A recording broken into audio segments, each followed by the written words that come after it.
semangat. Ya, hari ini saya ingin membahas hal-hal yang ringan-ringan dan tidak bicara tentang doktrin dan tidak mempersalahkan seperti apa doktrin teman-teman yang lain. Mari kita seruput kopi dulu. Ya, seperti yang saya janjikan, saya akan perlahan menyampaikan pesan tentang suku saya, suku Batak, yang sedikit demi sedikit ingin saya ulas. Yang paling utama sebenarnya saya mau mengulas tentang tanggung jawab dari anak laki-laki, ya.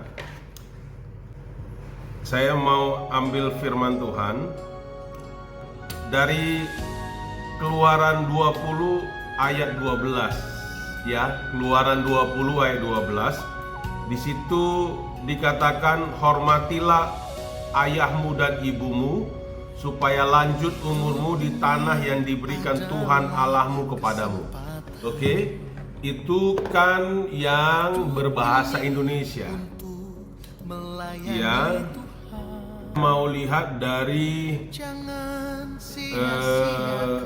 bahasa Bataknya, karena kita mau bicara tentang anak laki-laki Batak, ya. Kita mau bicara itu anak laki-laki Batak. Jadi kita nggak bicara bahasa Indonesia. Di bahasa Bataknya itu jauh lebih, ya. Saya lihat dari 2 Musa 20 ayat 12 dikatakan, ikon pasangaponmu na torasmu asaleleng ho mangolu di tano na nilehon ni Jahoba de Batam Tuho. Jadi ada perbedaan arti dari Alkitab dengan Bible, ya. Ada perbedaan arti. Di Bible berbahasa Batak dikatakan ikon pasangaponmu natorasmu. Kalau di Keluaran 20 ayat 12 berbahasa Indonesia dikatakan, hormatilah ayahmu dan ibumu. Itu nggak sama, saudara. Itu nggak sama. Pengertiannya itu berbeda. Karena kata ikon di situ di bahasa Batak tidak ada di bahasa Indonesia, yaitu harus, paku mati, gak ada. Jadi yang mana mau kita pakai? Saya akan pakai yang berbahasa Batak. Karena apa? Kita akan bicara tentang tanggung jawab anak laki-laki suku Batak kepada orang tuanya. Tanggung jawab anak laki-laki suku Batak kepada orang tuanya. Ya, kita akan mulai. Ikon pasangaponmu na torasmu asaleleng ho mangolu di tano na nilehon ni Jahoba de Batam Tuho. Harus pasangaponmu. Kita cari arti pasangap, ya. Pasangap. Ini udah fenomena di zaman milenial ini. Saya lihat, saya nggak tahu dari mulai kapan itu terjadi, tapi fenomenanya anak laki-laki suku Batak itu cukup mandul, cukup tidak punya kemampuan. Kenapa? Karena dari awal dia lahir, anak laki-laki ini diharapkan menjadi penerus marga dan dijaga. Dia dijaga baik-baik, apa yang dia minta dikasih. Dia nggak boleh dimarahi, dia nggak boleh dilarang. Anak laki-laki di suku Batak ini pada prakteknya banyak hal menjadi kebebasan dia. Akhirnya anak laki-laki di suku Batak itu tidak punya kemampuan. Yang membuat apa? Yang membuat itu adalah orang tua sendiri yang terlalu memberikan kasih sayang. Terlalu.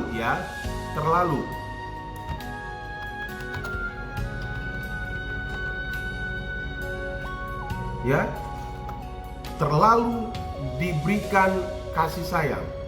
Kalau diberikan kasih sayang sih nggak masalah, ya. Tapi kalau terlalu diberikan kasih sayang itu masalah. Masalahnya begitu luar biasa. Nah, sini. Kalau kita lihat di kamus batak.com, pasangap itu ada 3 hal. Orang pasangap itu mengagungkan, menghormati, menghargai. Wah. Mengagungkan, menghormati, menghargai. Nanti lihat ya di kamus Batak ya, pasangap. Jadi kalau disatukan itu nggak bisa dikatakan seperti yang di Keluaran 20. Apa dikatakan hormatilah ayahmu, itu hanya salah satu. Tetapi kalau kita lihat arti dari pasangap itu mengagungkan, menghormati, dan menghargai. Saya ambil satu kata, yaitu menjamin kehidupan mereka. Satu kata, menjamin kehidupan. Satu kalimat ya, menjamin kehidupan. Untuk orang tua ya, kalau pasangan kepada orang lain itu kita bisa bilang hormati, bisa kita katakan hargai, kita bisa katakan agungkan. Jadi debata Jehovah itu dipasangap ya, mengagungkan Tuhan. Jadi kalau di waktu kita disuruh mengagungkan Tuhan itu napinar sangapan, yang diagungkan. Nah, mengapa di 2 Musa 20 ayat 12 ini dikatakan ikon pasangaponmu? Wah, berarti orang tua itu napinar sangapan. Ya, sesuatu yang harus diagungkan, sesuatu yang harus dihormati, sesuatu yang harus dihargai. Berharga, saudara. Jadi artinya berharga. Orang tua itu sangat berharga, mahal. Karena apa? Tanpa mereka, saudara dan saya tidak ada.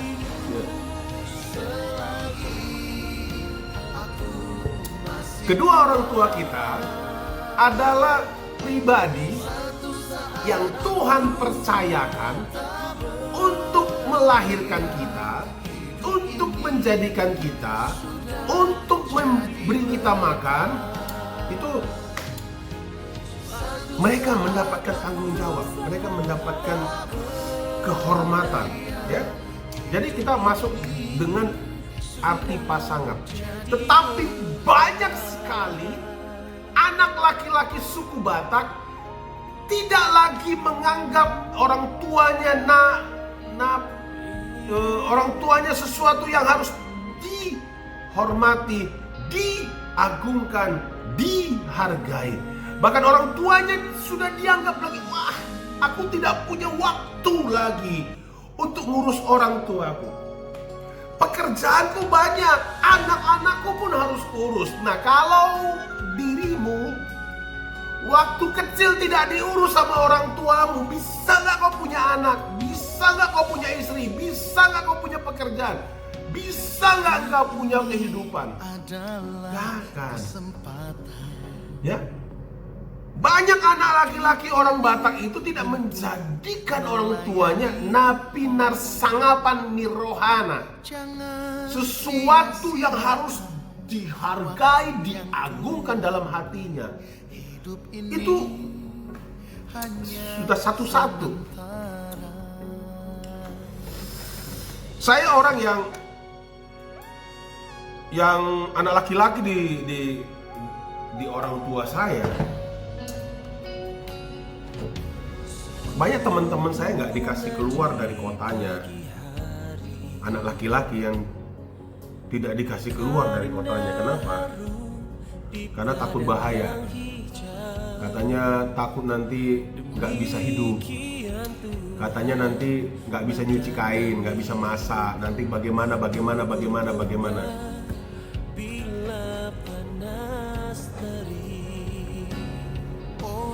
Saya cucu paling besar laki-laki. Dan dari dulu saya dianggap sebagai orang yang harus menjadi tulang punggung bagi adik-adik saya. Ya. Dan saya tidak pernah dihalangi pergi kemana saja. Ya, tidak pernah dihalangi pergi kemana saja. Saya mau sekolah sampai mana itu dijabanin sama orang tua. Ya. Tetapi satu hal yang saya ingat sekali waktu saya baca Alkitab berbahasa Batak yang dikatakan ikon pasangakonmu harus kau pelihara dia. Tuhan ingatkan kepada saya, harus kau pelihara dia, harus kau pelihara mereka. Nah, di waktu orang tua masih kuat, ya, it's okay lah kita berkarya sampai kemana, ke luar negeri, it's okay, ya, it's okay. Itu nggak masalah bagi kita, nggak masalah. Bahkan orang tua senang kalau tahu anaknya ada di Amerika, anaknya ada di mana. Tapi yang harus kita ingat adalah di waktu mereka sudah tidak punya kemampuan lagi untuk mengerjakan banyak hal, dia punya tangan, yaitu anak laki-laki. Kenapa saya katakan anak laki-laki? Kenapa saya katakan anak laki-laki? Karena di suku Batak, kalian ya, 12 prinsip suku Batak ya. 12 prinsip suku Batak. Kita lihat 12 prinsip suku Batak. Iya. Di suku Batak, hak waris itu jatuh ke tangan anak laki-laki. Hak waris itu jatuh ke tangan anak laki-laki. Ya, jadi anak perempuan hanya mendapatkan silehon-lehon, pemberian. Ya, kalau nanti itonya atau saudaranya laki-laki mau memberi, puji Tuhan. Kalau nggak mau, ya apa boleh buat. Biasanya seorang ibu itu punya simpanan untuk anak perempuannya. Biasanya seperti itu. Biasanya ibu sudah mempersiapkan emas-emasnya. Tetapi banyak juga ibu itu menyerahkan emasnya itu, harta pribadinya kepada paruh mainnya. Ya, ada juga begitu. Sambil ngopi ya. Orang Batak itu suka ngopi. Ayo kita ngopi. Ya. Jadi hak warisan itu mutlak jatuh ke tangan anak laki-laki. Nah, saya ada cerita. Ya, saya nggak perlu gambarkan ya. Ada satu keluarga, anak laki-lakinya itu ada 2. Saya buat 3 deh. 3.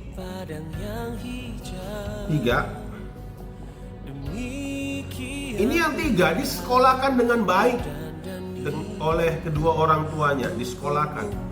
Mereka punya adik perempuan juga 3. Ya, mereka punya adik perempuan juga 3. Ya. Nah, salah satu adik perempuannya ini pernah cerita kepada saya dan kepada ibu, istri saya ibu gembala, ya, mengatakan ketiga kakak laki-lakinya ini gak pernah peduli dengan orang tuanya. Bahkan setiap datang bukannya membuat damai sejahtera kedua orang tuanya yang sudah tua, yang umurnya 80 tahun, tetapi buat masalah, ya. Dan yang ketiga kakak laki-lakinya ini setiap minggu nelfon ke dia, karena kebetulan dia yang satu kota yang tinggal dengan orang tuanya. Udah kau perhatikan orang tua itu? Udah kau perhatikan? Sudah kau liatin? Perhatikanlah. Kau masa kau nggak mau memperhatikan? Jadi waktu dia tanya sama abang-abangnya ini, abang sudah pernah? Nantilah itu, banyak kali kerjaanku. Jadi abang-abangnya ini sepanjang tahun belum tentu datang. Nanti pas Natal datang, is okay, puji Tuhan. Ya, suatu ketika orang tuanya sakit.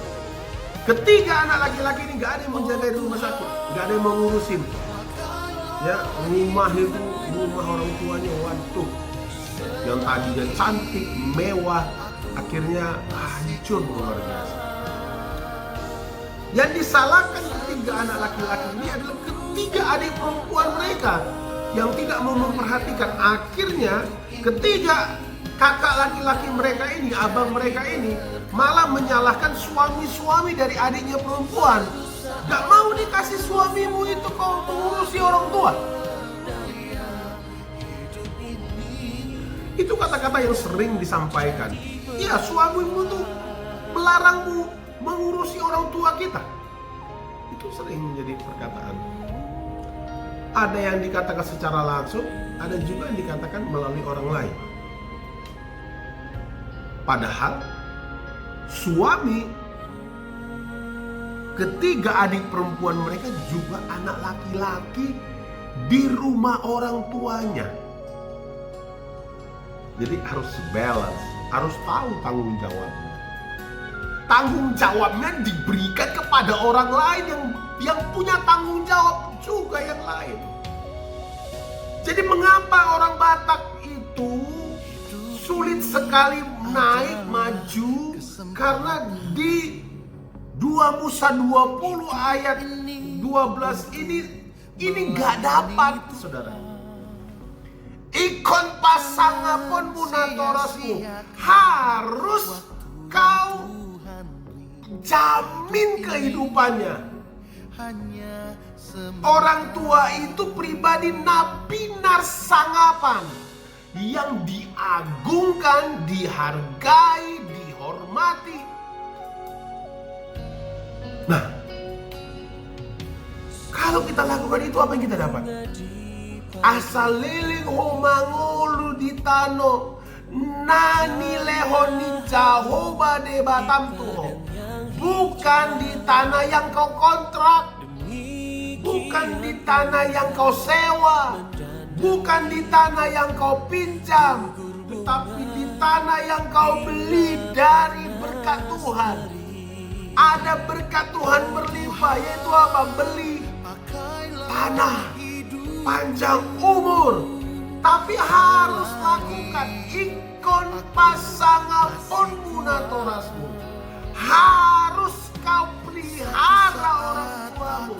Bagaimana caranya? Ada yang bilang gitu. Bagaimana caranya? Aku gak punya uang, bro. Aku gak punya uang. Itu urusan Tuhan. Itu urusan Tuhan. Jangan takut. Makanya harus percaya Yesus pelihara. Ya, harus percaya Yesus pelihara. Nah, saya lanjut. Akhirnya kedua orang tua mereka itu meninggal dunia. Yang tidak, jaraknya tidak jauh, 80 tahunan ya. Akhirnya mereka meninggal dunia. Ya.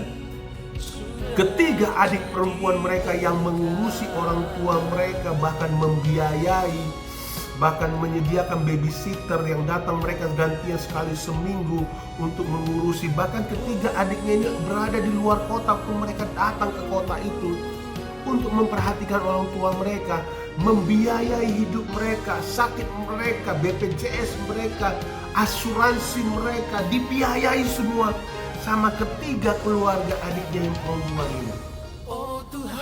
Semuanya diberikan. Ya, itu kan seharusnya tanggung jawab anak laki-laki ini, tapi ngelak semua. Banyak alasan. Banyak alasan yang dibuat. Supaya apa? Supaya tidak merugikan. Anakku punya uang SPP, harus bayar uang SPP. Ya. Begini, banyak begini. Wah, macam-macam. Tapi kalau kita hitung-hitung, ngomongannya jadi bualan belaka. Kenapa? Karena apa yang disampaikannya tidak sesuai dengan penghasilannya. Dan akhirnya, kok bisa hidup?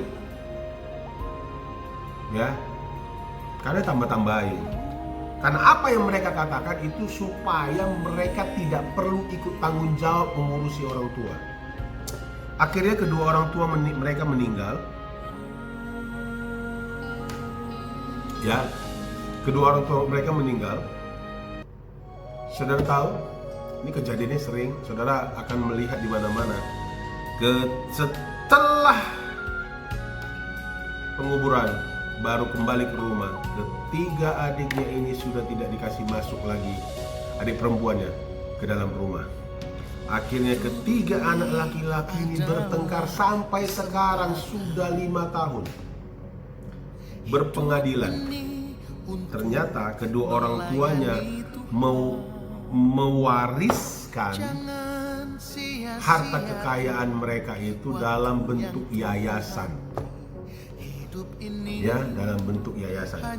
Dan ketiga abang mereka ini sedang mensomasi ketiga adiknya ini supaya mau menandatangani penjualan seluruh aset. Waktu orang tuanya hidup gak peduli. Waktu orang tuanya sakit-sakitan gak peduli. Bahkan saya dengar asuransi yang dibayarkan oleh ketiga adik perempuannya ini dicairkan sama ketiga abangnya ini dan uangnya entah di mana. Artinya waktu orang tuanya sebelum 60 tahun, ketiga anak laki-laki ini tidak pernah peduli. Artinya selama 30 tahun kedua orang tua ini hidup menua. Ketiga anak laki-lakinya nggak peduli. Yang membayari BPJS-nya anak perempuan, yang membayari asuransinya anak perempuan. Tapi lucunya suami anak perempuan, adik perempuannya ini itu malah dikatakan difitnah, tidak mau tolong orang tua mereka, tidak mau izinkan adik-adik perempuan mereka untuk memelihara orang tua. Tragis. Sampai hari ini permasalahan.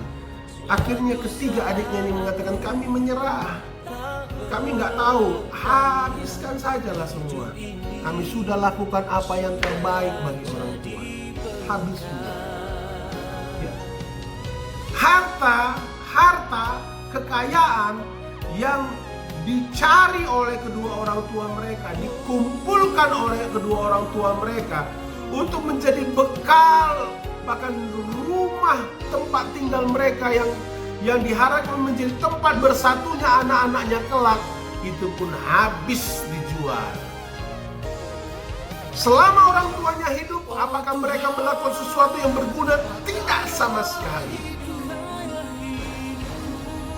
Siapa yang jahat? Apakah itu akan terjadi kembali, terulang kembali kepada anak-anak mereka? Who knows? Ya, who knows? Tetapi percayalah bahwa apa yang kita tabur pasti akan tertuai. Ya, pasti akan tertuai.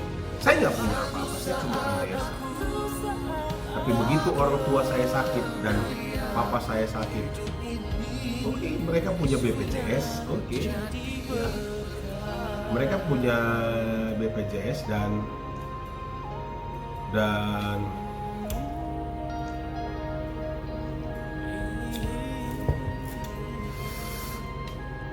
kalau masuk rumah sakit bisa aja gratis kan.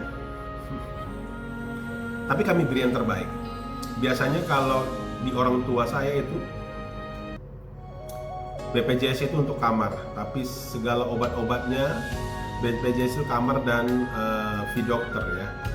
Tapi obat-obat seperti kemarin papa saya masuk rumah sakit, dia harus pakai alat semua itu. Saya bilang itu ganti, apalagi di masa corona sekarang, tolong diganti. Kita beli yang terbaik, kita beri yang terbaik, obat yang terbaik, kita jagain. Banyak orang katakan, Amang kan sudah bishop, ketua sinode, gereja besar, ya. Ngapain Amang nunggui bapak Amang di ada kritis begitu. Mungkin mancing ya. Terus saya katakan ada kesukaan besar, masalah gitu kan. ada kesukaan besar, ada kebahagiaan yang besar. Walaupun itu mengganggu aktivitas saya, kerumitan itu, tapi saya bahagia.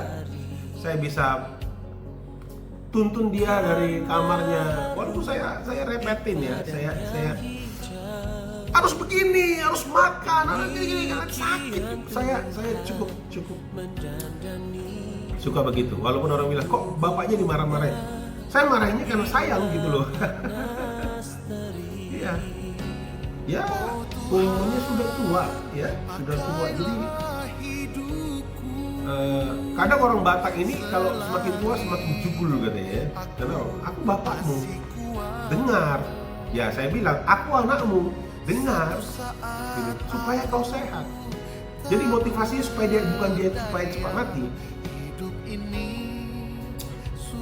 supaya dia sehat.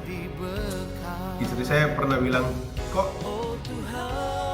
beli tanah, beli rumah, beli mobil kok atas nama orang tua? Gampang. Kan kalau mereka pergi menghadap Bapak, jatuh ke tangan kita juga, ya.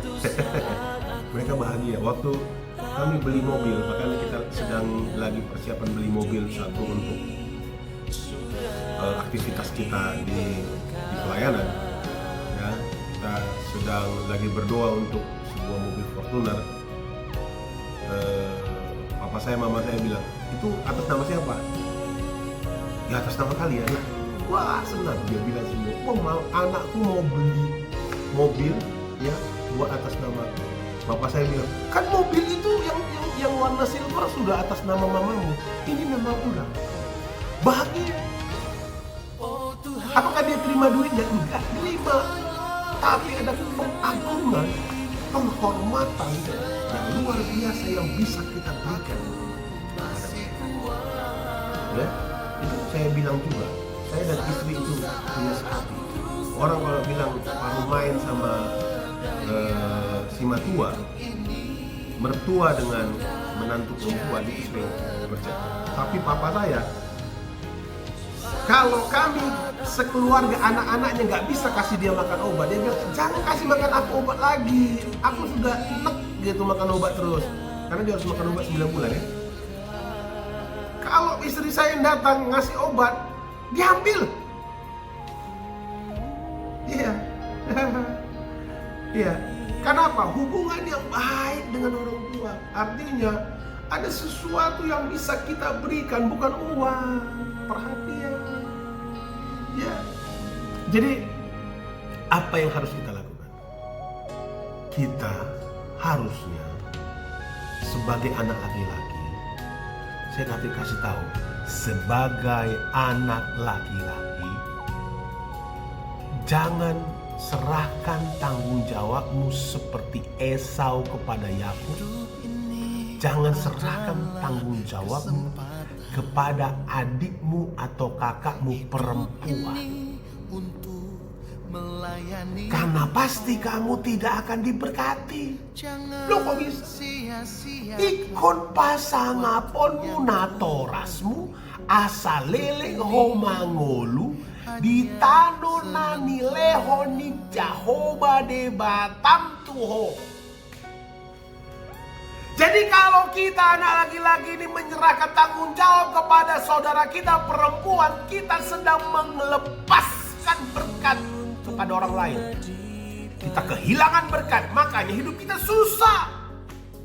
Maka hidup kita tidak naik-naik. Kenapa? Jaminan yang Tuhan berikan kepada kita, kita buang. Jaminan yang seharusnya menjadi milik kita, kita serahkan kepada orang lain. Akhirnya kenapa anak perempuan, jadi tidak semua anak laki-laki mengakukan itu. Kenapa sering sekali anak perempuan satu keluarga Batak jauh lebih diberkati? Karena apa? Anak perempuan ini memelihara mertuanya dan dia memelihara bapak ibunya. Dia mengambil semua berkat itu menjadi miliknya walaupun dia tidak curi. Tetapi berkat itu menjadi bagian hidupnya. Dia melakukannya dengan senang hati. Memelihara mertuanya dan memelihara orang tuanya. Berkat double porsi diterima dalam nama Yesus. Jadi itu, ya, mengapa kesusahan itu terus datang? Karena ada yang kita anggap, untuk apa pelihara orang tua masih bisa hidup? Nanti kalau sudah mati, aku ambil rumahnya. Ada yang bilang begini, saya susah loh Pak. Gimana ya? Saya nggak punya penghasilan. Ya iyalah. Bagaimana bisa punya penghasilan? Bagaimana bisa diberkati kalau kau tidak membuat orang tuamu itu napi narsangapan di roham? Bukan sesuatu yang diagungkan oleh hatimu.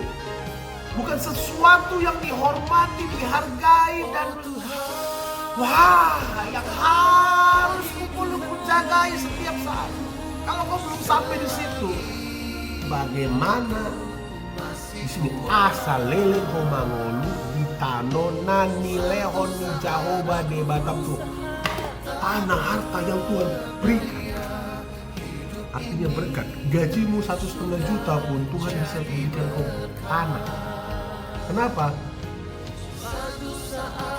Kewajibanmu kau lakukan, yaitu ikon pasangapon munatorasmu. Wah, ya. Ikon pasangapon munatorasmu. Harus kau agungkan, kau hargai, kau hormati orang tuamu.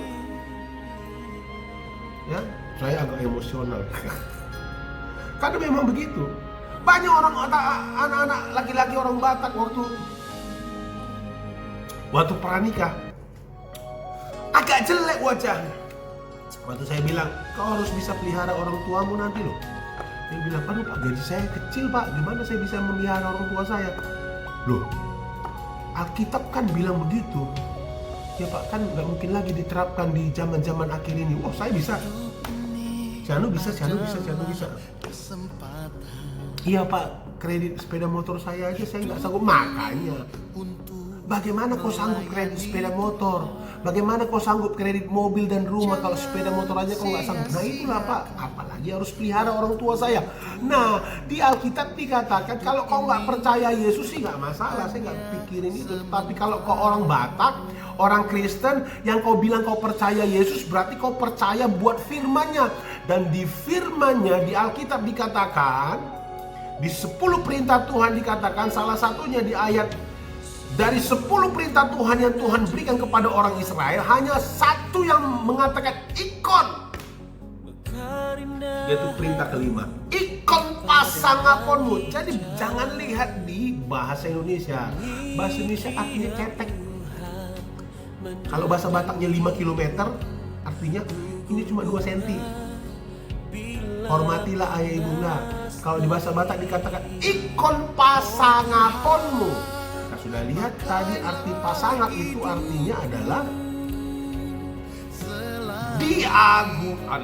Bahasanya itu ada lagunya. Diagungkan, dimuliakan, dihormati, dihargai. Yesus Tuhan, Kau Raja. Makanya sering di orang Batak dikatakan netua-tuai debatan nani ida. Orang tua itu adalah Tuhan yang terlihat. Kalau orang tua saya pecat, oh itu beda lah. Itu kan itu sifatnya. Tetapi kedudukannya dia adalah Tuhan. Natua-tua mido debatan nani ida ni matam. Ya, karena apa? Dimuliakan, diagungkan, dihargai, dihormati. Lagunya aja ada ini. Dimuliakan, ditinggikan, Yesus Tuhan, Kau Rajaku. Itu Tuhan. Nah, kenapa Tuhan memberikan sebuah perkataan yang mengatakan di bahasa Batak dikatakan ikon pasangaponmu natorasmu. Pasangaponmu itu, pasangan itu dimuliakan, diagungkan, dihormati, dihargai. Saya tambah ya, dimuliakan. Ada dimuliakan. Haleluya. Ya. Jadi ada peribahasa orang Batak, na tua mido debata nani ida ni matam, yang kau lihat dengan matamu. Ya, sudah sangat panjang. Haleluya. Oh, sana bagi raja di sorga. Jadi orang Batak, jadi anak laki-laki orang Batak, saya pesankan, jangan berikan hak warismu kepada saudaramu perempuan supaya kau diberkati di tanah yang diberikan Tuhan Allahmu kepadamu. Kita ada di Gebyar Grace TV. Tuhan Yesus memberkati. Shalom.